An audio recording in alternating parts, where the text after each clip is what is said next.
Les gens veulent cacher la vérité, mais la vérité est là. Vous-même regardez. Et quand on prenait aussi les éléments de Gbagbo, c'est ici on les faisait prisonniers. C'est ici aussi on les faisait prisonniers. Donc et puis c'est ici si on trappe là-bas, on tue ici encore. On fait. Donc c'est ici aussi qui servait d'abattoir aussi. Voilà. Voilà, ça c'était l'abattoir. Abonné, c'est comment? Ça va non? C'est aujourd'hui de quel jour même? Aujourd'hui le 7. Le 7 mai. Le 7 mai. Le 7. 7 mai 2025. 2025, hein? Ouais. Le 7 mai 2025. Aujourd'hui, là, voilà, maman abonné. C'est même qu'on en ferait là, hein? Et PKPJ. Les petits de Jagaria Kone, c'est l'élément de Jagaria Kone, ouais. Toujours, je suis là. En tout cas, tous les chefs de guerre d'Abobo savent que le commandant Fré n'avait que son arme blanche, en particulier le couteau pour égorger seulement. En tout cas, lui, son arme principale, c'est ça. Donc les forces pro-Gbagbo se souviennent de lui. Et là, les forces pro-Gbagbo se souviennent de lui. En tout cas, ceux qui ont pu s'échapper se souviennent de lui. Sinon, ceux qui sont déjà partis, ils sont partis au nom du commandant. Tout le monde connaît. Jagaria Kone connaît. Meleke, va voir. Mais ici, Fré Konaté. Ça veut dire Commandant Fré. Meleke, c'est ange. Donc, l'ange qui retire la vie. Voilà. Meleke, ça veut dire l'ange qui retire la vie. Voilà, donc lui, depuis va voir, tout le monde le connaît sur le sobriquet Meleke. C'est de va voir à ici que les gens le connaissent au commandant Konaté Fré. Ok. Voilà. Ici, il y avait un trou qui servait de poudrière. On cachait les armes ici.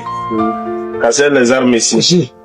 Quand les femmes de Gbagbo venaient avec les chars et puis les armes lourdes, c'est ici qu'on venait déterrer les armes pour approvisionner les combattants pour aller sur le lieu.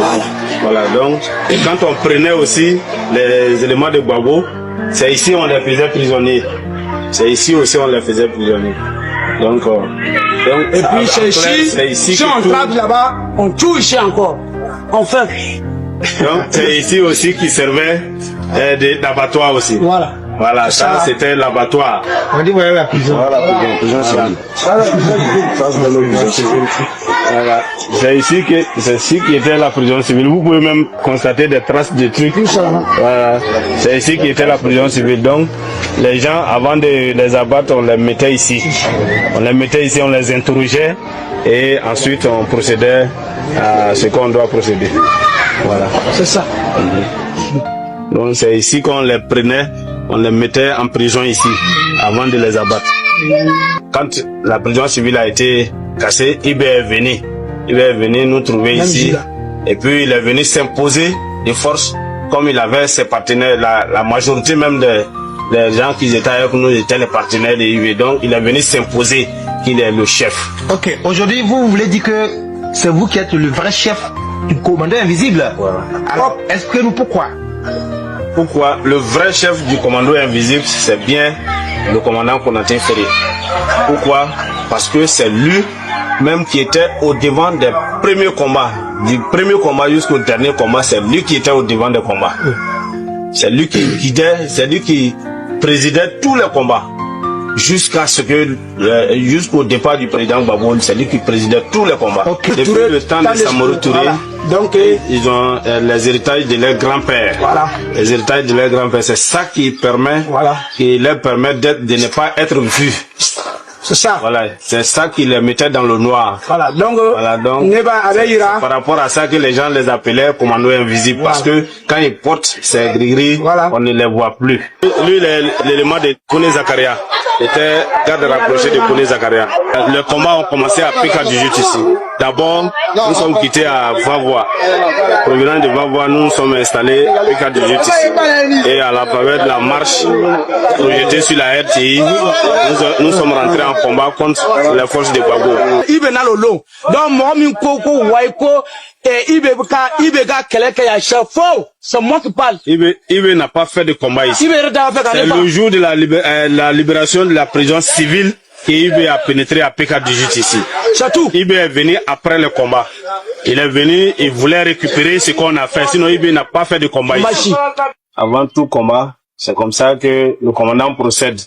Il regarde la route. Si la route est bonne, ou bien si la route n'est pas bonne. Avant qu'on ne monte sur le terrain. Lui, il montre le chemin où les ennemis sont cachés. Iraba qui montre le chemin où les ennemis sont cachés. Donc quand il fait comme ça, Iraba le guide vers où les ennemis sont cachés. Et que tout le monde se guide vers là-bas, se dirige vers là-bas. Montrer que les méchants là, les hommes dangereux, ils étaient dans une maison. Iraba. Ça a montré la maison. Donc on s'est dirigé vers la maison et on a trouvé ces images-là là-bas. Et qu'est-ce que vous avez trouvé là-bas? On a trouvé beaucoup de choses là-bas, en particulier l'ombrine d'un enfant, un nouveau-né, l'ombrine d'un nouveau-né avec beaucoup de matériel de la partie matériel humain.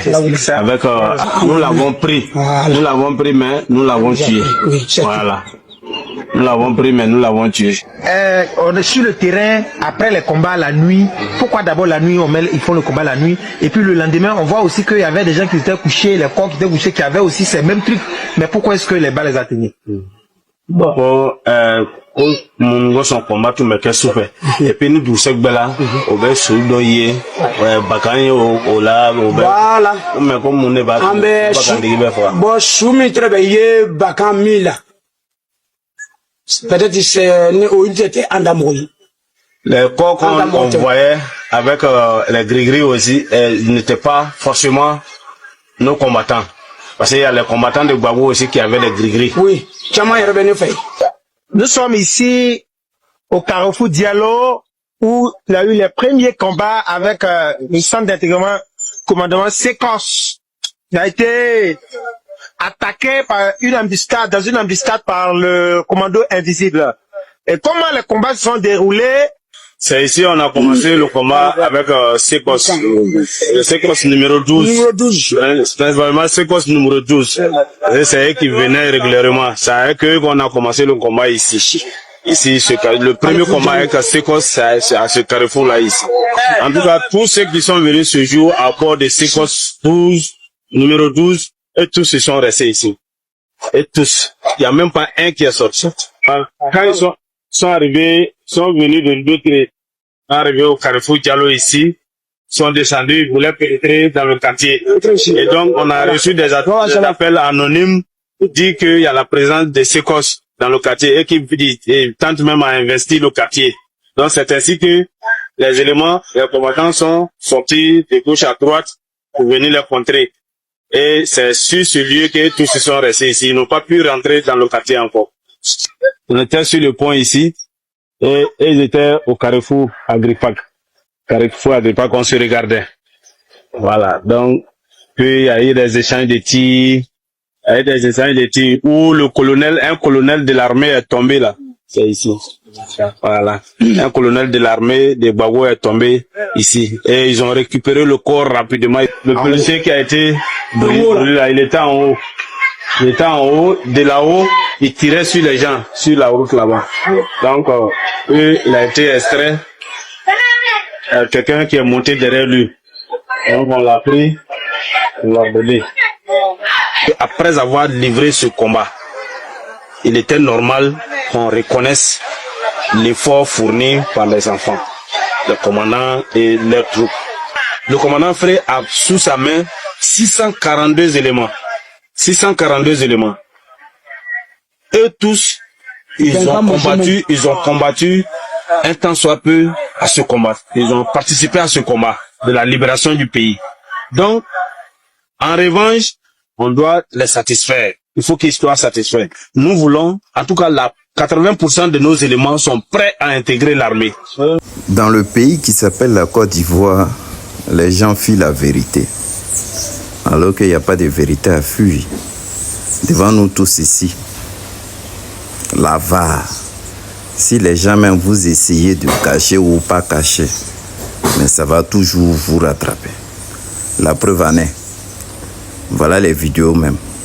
Ces gens-là en Côte d'Ivoire qui ont fait du mal aux gens. dans un état normal, qui sont venus attaquer le pays. Ces mêmes gens-là sont aujourd'hui au gouvernement. Vous-même, vous avez pris la peine d'écouter cette vidéo jusqu'à la fin. Vous-même, vous avez vu les preuves. Et les gens même là, dans leur bouche, ils ont avoué que quand même ils prenaient, venaient et disaient les gens. Tu vois, les parents des gens qui sont tombés, qu'ils étaient à leur poste. Parce que ces gens-là, ils étaient venus les attaquer. Donc ils étaient obligés de se défendre. Voilà les preuves qui sont là. Les gens qui ont déjà les gens de 2011. Voilà. Ils ont tous les preuves, ça et là. Mais avec ça, aujourd'hui, les gens se lèvent pour dire non, Gbagbo n'a pas géré le pays, Gbagbo a s'amusé, que voilà les rebelles là qui sont là. Aujourd'hui, ils sont dans le gouvernement de mon papa Addo Dramane. Ils sont dans son gouvernement. Et puis personne ne peut parler. Les preuves sont là. Vous avez pris Gbagbo, vous avez menacé le pays. C'était pour gérer le pays, il a gâté le pays. Sinon, aujourd'hui, devant nous tous, voilà la preuve qu'elle a. Et puis, ils sont en train d'avouer clair que quand ils trappent, ils envoient et tuent. Et déjà, et dit ça. Et puis, c'est pas aller quelque part. Les preuves à l'appui. Maintenant, la communauté internationale, ils attendent quoi? La communauté internationale, ils attendent quoi? Avec tout ça. Voilà dans le pays là que nous sommes. C'est-à-dire rempli de violence.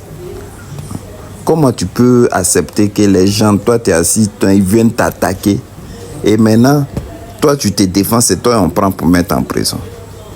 Vous-même regardez, j'espère que vous avez regardé la vidéo jusqu'à la fin. Mais ça fait vraiment pitié. Vraiment. C'est le monde en envers. Bon, je vous laisse tellement, mais je suis découragé. Bonne journée à vous.